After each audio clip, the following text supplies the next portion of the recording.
Mark Tremonti for all seasons. I mean, are you the same player in Creed as you are in Alter Bridge? I mean, could you talk a little bit about that, please? Yeah. Well, when we did the Full Circle record, we kind of dipped into the waters of that we had. How can I put this? Just the new tricks along the way that we had learned over those last 6 years. We wanted to show that we had growth in Creed, but not necessarily going too much in the direction of the Alter Bridge sound. But the Alter Bridge sound is just a little heavier, more complex, and we wanted a little bit of that to come across on the Creed record. But I think maybe there's about 3 songs off the Creed record that could get somewhat into the Alter Bridge territory. But for the most part, with the addition of Miles and Alter Bridge on the guitar, layering, and just the difference in vocals, make it just sound so different that I think it's safer now for us to experiment a little more with Creed without worrying about that as much. Oh, interesting. And Mark, I mean, can we talk a little bit about how the Creed thing sort of came about? I mean, one of the things you had said to me was we were selling millions of records, but it was no fun at all. I mean, I understand that it was a little uncomfortable when things broke up. But I mean, how did the overture come to sort of sit back down with Scott, and were you surprised by that, and were you, I mean, basically open to the idea from the start? Yeah, I think it just was a matter of us taking the time apart and growing up a little bit. Everybody, me and Scott and Scott Phillips, our drummer, all had kids, and I think looking back on all the years, it's easier to recognize the success you had when you step out of that band and go somewhere else, and it's just that much more difficult. You see how it is, the kind of struggle that most bands have out there, and then you realize just how well you had it, and how much of a shame it would be just to throw away being able to tour arenas and amphitheaters and to live that kind of touring lifestyle. That's just it's fun. They both now we have to we get to go out and do that with Creed here in the States, and for the most part, and in Europe, go back to the theaters and the big clubs and whatnot with Alter Bridge and really get best of both worlds. Absolutely. So, I mean, what were those first sort of kind of rehearsal sessions like for the reunion? I mean, once you guys decided you wanted to do it, or the regrouping, however we might want to describe this. I mean, what did it feel like? Did it feel like like you're back with buddies? Did it take a little bit, getting used to one another again? Yeah, well, we didn't really. We got back together. We really didn't rehearse for the tour as much as we tried to rush getting a record done.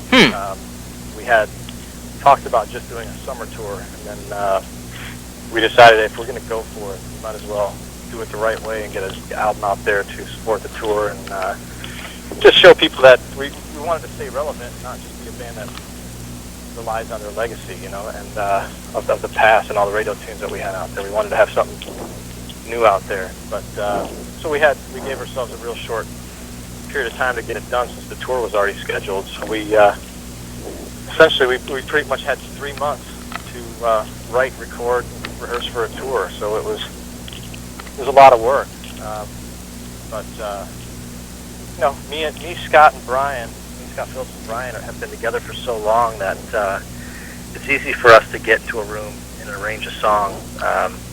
We would do 2 or 3 songs a day sometimes, and then Scott would go home and work on lyrics, and he'd come in the next day and we'd say, hey, check out these 3 songs we got put together, and then we'd work like that until we got to the studio, I think with 15 or 16 songs, and a lot of the stuff, we were coming up with, me and Scott, staff would sit down, and he writes lyrics like poetry, he'll break out 40 pages of lyrics, and we'd throw them out on the table, and me and him would go through, and I'd kind of try and single out which lyrics would fit the tempo of the melodies, or fit the melodies right, and then he would choose his favorite lyrics, and we would just kind of put them together the same day as we'd be recording them. So it's not, I think it was different than we'd ever done it, but the excitement in the studio of something so new and fresh kind of comes through on recording. But if we had all the time in the world, we would have done it different. But I think for the time that we had, it worked out all right. Yeah, absolutely. And so what were those first shows like, Mark? I mean, being back on the road again and, doing some of the big songs and the new songs. How did that feel? Well, the first show is always nerve-wracking because you haven't done it in so many years, and we really didn't rehearse, but maybe 2 or 3 days with all of us. And with all the time we were in the studio, we didn't give ourselves much time to rehearse for the tour. So we had to kind of rely on muscle memory and practicing on our own to really get it. This last tour was plug and play. It was pretty. We're very well versed with the set at this point, so it was much easier now and much more fun, and just you can relax and have a good show. But the first couple weeks of the first tour last year were just making sure the production and the show and your personal performance and everything was right. You had to concentrate more, which is not as fun as just letting it flow. But we got there after a few weeks. Absolutely, and so this new tour this year is the 2010 tour is what you're talking about? Yeah. This tour was very. I think our performances were much better on this tour. Everybody got real comfortable with the set, and I think this tour was a lot better than last year's tour. And last question about this the Creed thing here, Mark. Might you do another tour? I think it's you're talking about Latin America or South America in next year. I mean, would you be up for another Creed tour? Yeah, we were talking to promoters down in South America, and we're just kind of waiting on the business folks to figure out something that makes sense for us. Miles is going to be busy next year on and off with Slash, and gives us time to see what fills in the gaps. And I'm also going to work on putting up a solo project myself. So if I don't have a Creed tour going on and Miles is out with Slash, I'll be piecing together an album just because I don't like sitting idle. Mark, I'm sure it's still early stages, but can you comment at all about this solo record you will be doing? Well, I'll be. I'm a songwriter, and I've got a ton of material sitting around, and I just want to get it recorded. I don't know. I've got a couple guys that I'm working with, Eric Friedman and Garrett Whitlock. Eric Friedman on guitar. He plays guitar on the Creed tours with me. And pretty much the little brother I never had. I'm real close with him for years now, and he's a real talented player. And we get together and record all the demos. And Garrett Whitlock used to play in a band called Submersed, and a great drummer. And I'll be singing and playing guitar, so it will be an experiment, but we'll see how it works out. Interesting. And musically, Mark, could you position it, how would it be positioned in terms of sort of what Creed and what Alter Bridge are doing? We've put together about 5 songs at this point. Mostly melody-driven, some heavier stuff.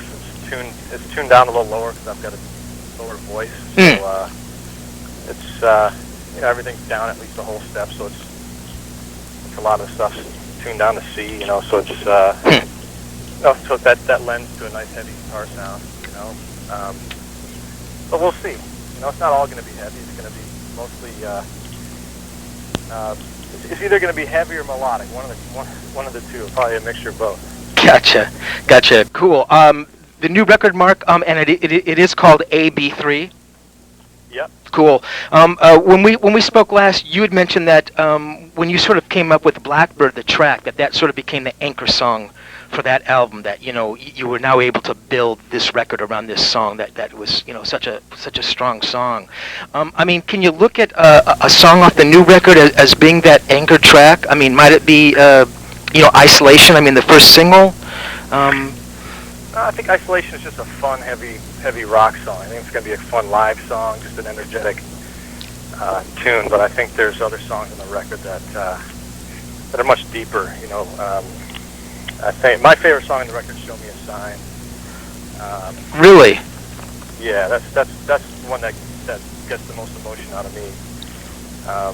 But No, on the ballad side of things, and on the emotional side of when you hear a song and it really moves you, I think "Wonderful Life" is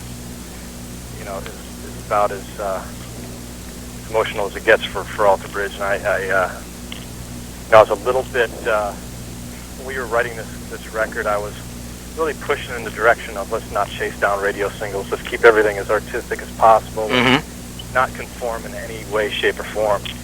And then the last week of pre-production came around, and our producer and a couple of guys in the band and we're talking like let's we got the heavy stuff, we got the long epic kind of rock songs, all the moody stuff. Let's try and come up with something a little more lighthearted or a little less heavy, and just to make the album dynamic. So at first I was a little against it, but then I'm glad I went with it. A song like "Wonderful Life" came out, and now it's one of my favorite songs on the record. Yeah, it really is an amazing song. There's some acoustics in there, picking and strums and things. Again, when we spoke last time, you talked about, your picking thing is really one of the identifiable, elements of your playing. It just seemed in general that the guitar playing on the record seemed a little more, what's the word, seamless. I mean, you talked about not going after like the radio single, in the same way your playing was not like, oh, here's my solo section in the middle of the song. In fact, a lot of these solos come on the outros, which I thought was really, a cool thing to do. I mean, was it a conscious thing, Mark, to try to, bring the playing to a new level? Was it, just being psyched about being in the studio again with Miles and doing that? It just seems like your playing has been elevated, yet once again. I'm just always practicing, always playing, and every record that comes out, you have a few years in between of growth, and I think of this last cycle, I just, it's just what I've learned in the past 3 years since the last Alter Bridge record, there was no real, we'd be piecing together a song, and wherever the solo, we didn't really, if it felt like a solo, we would just kind of go into it. It was never a planned thing. It's just, we know in Alter Bridge that, solos are definitely a part of the sound, and if there were no solos on the record, it just wouldn't be Alter Bridge. That's one thing that kind of separated us at first from the Creed sound. But, I don't know, I just trying to go in different directions with the guitar. I grew up trying to play as fast as I could, and I really didn't have any feel or vibrato and really any class to my soloing, and I've always been a melody writer, so I just thought, why don't I really try and get into trying to learn better phrasing and try and play some more blues and some jazz and some just try and get my feel and phrasing and class up my guitar a bit, and that's all I've been working on. Yeah, that's really interesting. Mark, where do you think that happened? Did it happen with the Creed stuff? Initially, did you really sort of try to bring those elements in? With the first AB record, was there a point when you could sort of, feel this shift away from the kind of the shred thing you were talking about into this more melodic, passionate player? I think in the last 4 years is when I really stopped trying to play individual licks as fast and as clean as I could, and now I'm just trying to improvise as much as I can, which makes a huge difference in my playing. And I think every guitar player should, if they're playing for an hour in a day, it should be half that time spent improvising. So I think it's the most important thing for me at this point. I think there's a lot of learning you have to do before you can just sit down with a guitar and improvise. But I think once I was at the level where I had all the road maps on the guitar, I knew all my scales, I knew what fit where. It was a good time to just apply them and let it flow, because at the end of the day, I want to be able to get called up on the stage by any kind of band or guitar players or whatnot, and be able to just improvise my way through it. And I've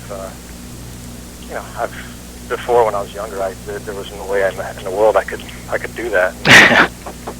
Now I've just dove in. I remember talking to Miles. He's like, man, you spend all this time doing all the painful, horrible stuff that I hate to do, and you never have fun with the guitar and just play. And he didn't realize that the painful stuff that he didn't like was fun for me. I like setting a metronome and playing the same thing for an hour to make sure it's perfect. But most guys, I guess half guys are like that, and half guys just say, "Oh, screw it, I'm just going to improvise and see what happens." And those guys get better feel and better improvisational. They just get better at improvising, and that's what I'm really going after these days.